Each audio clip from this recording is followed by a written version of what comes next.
so let's start with you being back on the screen. Yeah. Well, there are a few. Well, there's one thing I want to talk about because I forgot to mention it to you. I think last time I saw you when we were just hanging out was the Better Call Saul surprise. Have we not talked about that? No, so we must, and we'll do it on air so everybody else can enjoy it too. Okay.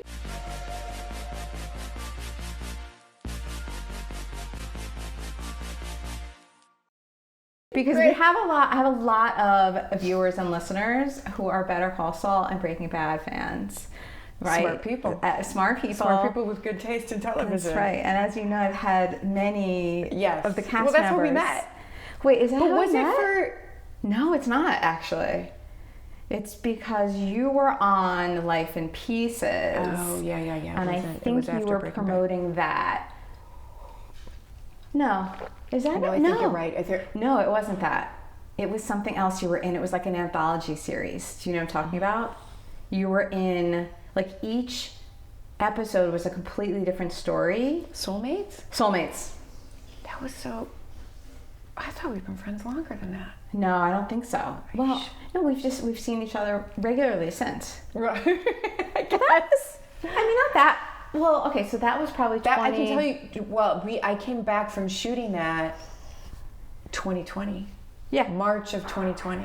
All right, so let's talk about... We need to talk about... I'm going to get back to this. Anything. All right, the first thing... Well, we're going to talk about a lot that we're not actually talking about on camera. I'll just tell everybody that. Like, we do talk about it all. So you're going to hear as much as we can give you, but there's going to be more on the outside.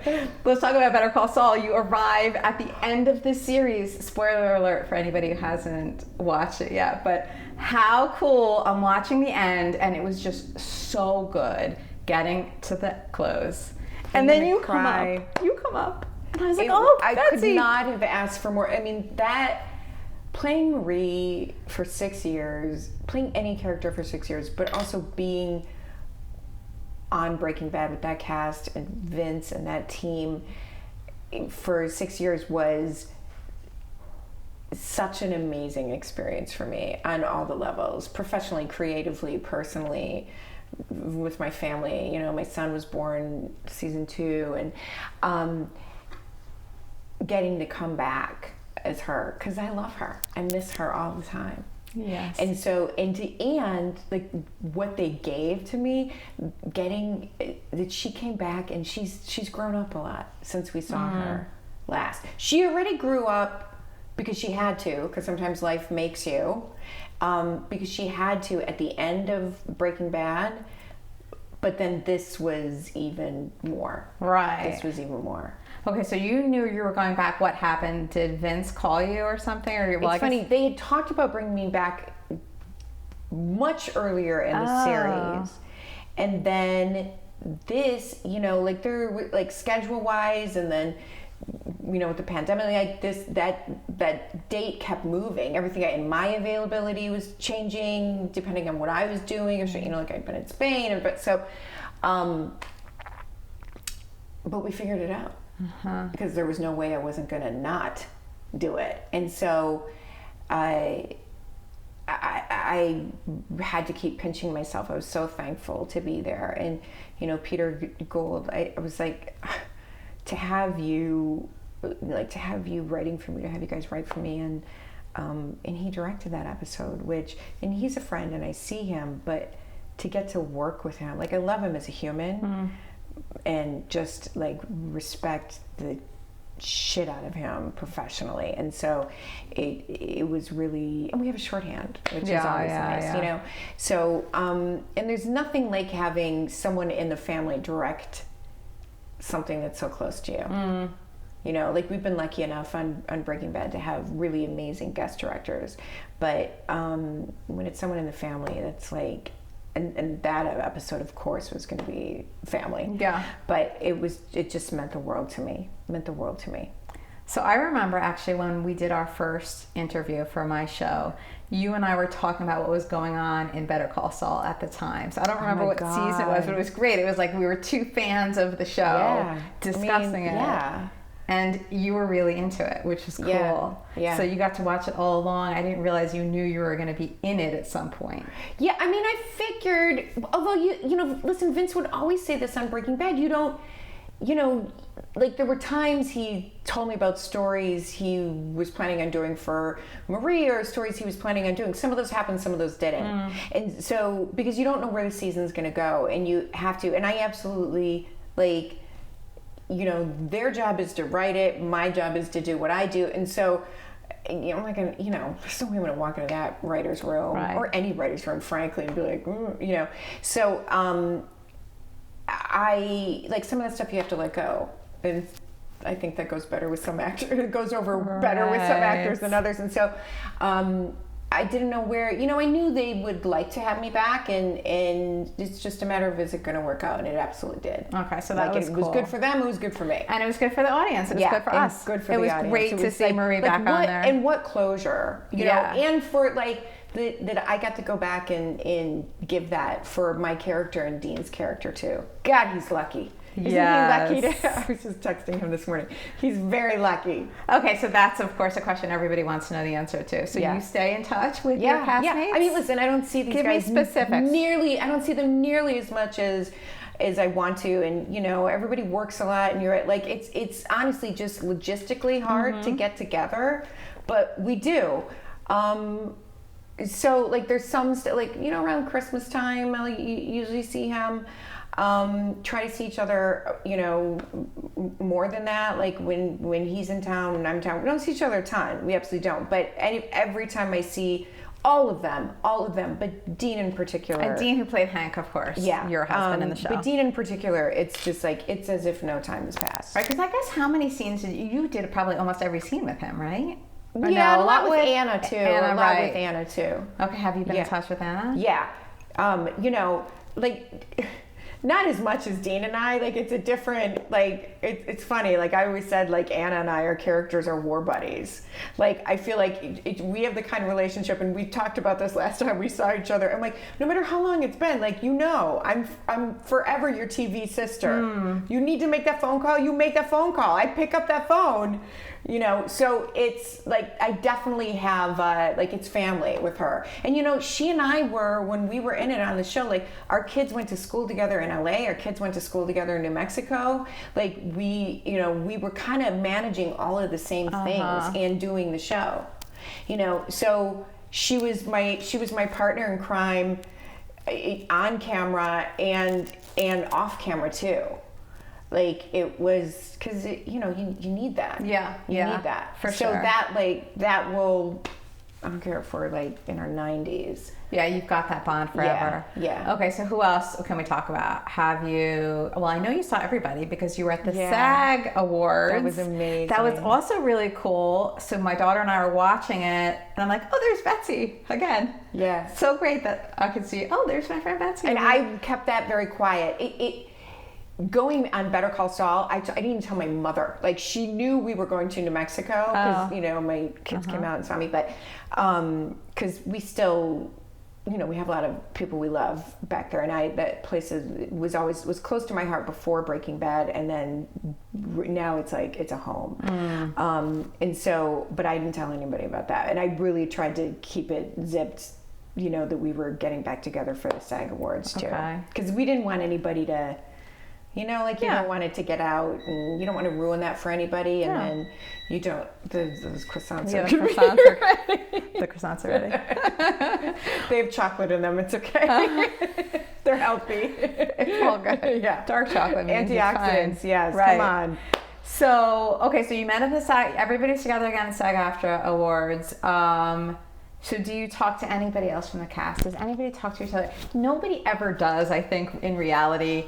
Because, like you said, everybody's so busy. Everyone has their own lives. You know, like, something made me think of Brian the other day, and so I'll text him. We always, you know, on our birthdays and stuff like that. That's nice. And like, if I, like, I don't think twice about reaching out or them to meet. Like, it's like, hey, I met somebody who's you're friends with. You know what I mean? Like, I get that happens a lot too. Yeah. But Brian said this, I remember, when we were still working. He's like, we'll still see each other, but it won't be like this. Yeah. Because and we were away from everybody. We were in New Mexico. So it was like, all we had was each other.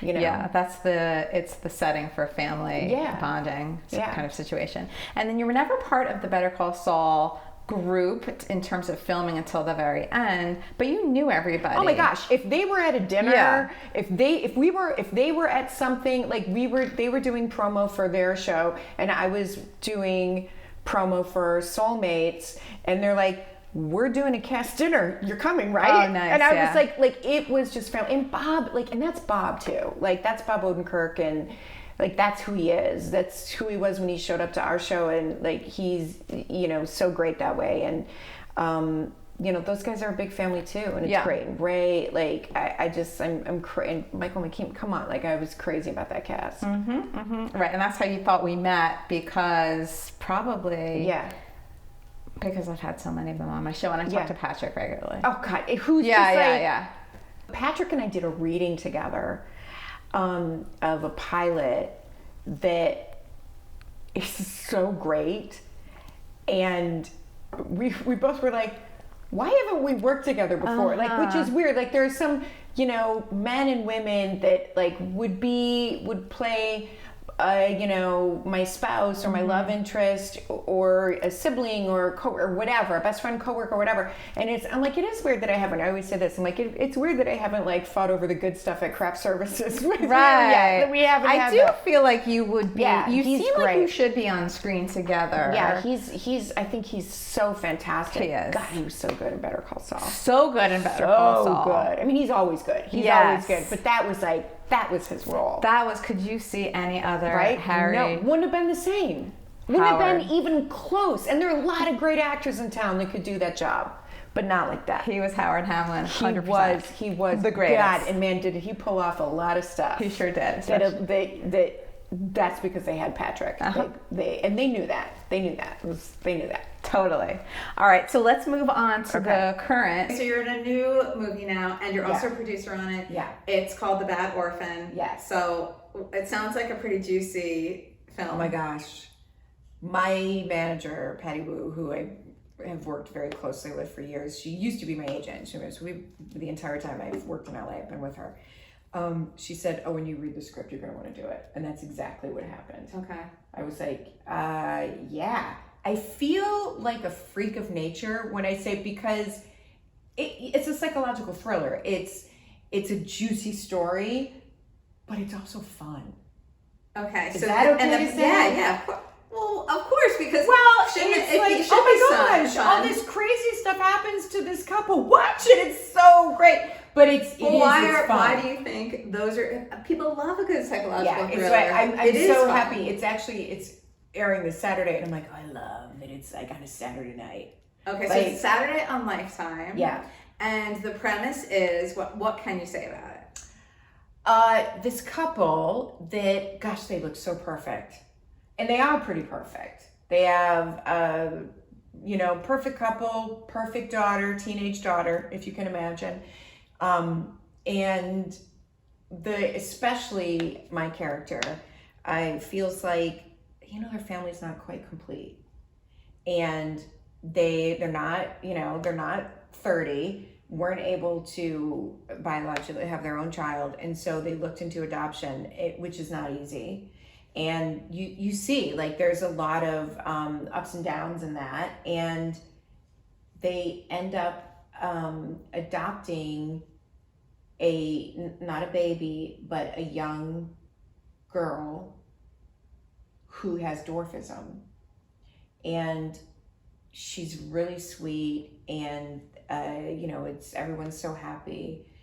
And then some things start happening, and my character questions this person's age, and then some other things. There's a few truths that don't really sit quite right with me. Okay, so no spoilers. No spoilers. There are twists and turns in this. Okay, so twists and turns are always fun. Oh, they're good. They're fun. And that, like, I really, really, like, we had such a great team. Michelle Willette, our director, just fantastic. And we were like, all right, what do we need to do to make sure this, like, we're riding that line, that it's, like, it's exciting, it's juicy, it's a turn, but it's believable in this world. Okay. And that, you earn it. Like, you're going to want to earn it. Okay. You have to earn it. And so I'm making a prediction. Would it be fair to say they should have just adopted a dog? I wouldn't say that. I don't know, then we'd have no movie. But it was a lot more than they signed on for. Okay. Yeah. Okay. So you can catch it on Lifetime Saturday. Yes, Saturday. I don't know whatever time it is. Yeah, It's yeah, always but different, so I'm hesitant also- to say, but Saturday night. Also, so it's airing. Do you know what it Saturday. reminds me of? I was joking about this sort of thing. I'm like, we need to make a drinking game out of it, like the Bad Orphan, the Bad Apple Martini, like, and then you drink every time Jessica says Carl, or what, you know, Mark Taylor plays my husband in the movie, and it really is fun. I feel like, do you remember dinner and a movie? It's like, make some salmon, have like it feels like that because it's exciting, it's fun, it's an event, and like I would totally be like, oh yeah, watch that with your significant other. Like, Perfect. it's fun. It's really, really fun. In summary, that's the kind of like thriller movie you want to watch in the summer. Okay, love it. So tune in, and it doesn't only have to be Saturday. You can have that any night. 'Cause it's probably streaming somewhere. Yes. I should know this. I'm gonna watch it Saturday, but I'm sure you can stream it also. Okay, so if you go also, to Lifetime. right, but if you watch it Saturday, you will know that Betsy will be watching it at the same time, which is fun, and you'll have Tweet me, have an or Apple text TV. me or whatever. Yes, I'll be having to make an apple martini. So there you go. So you can have one too, and boom, your Saturday night is already planned. It'll be fun. All right, thanks, Betsy. Thank you.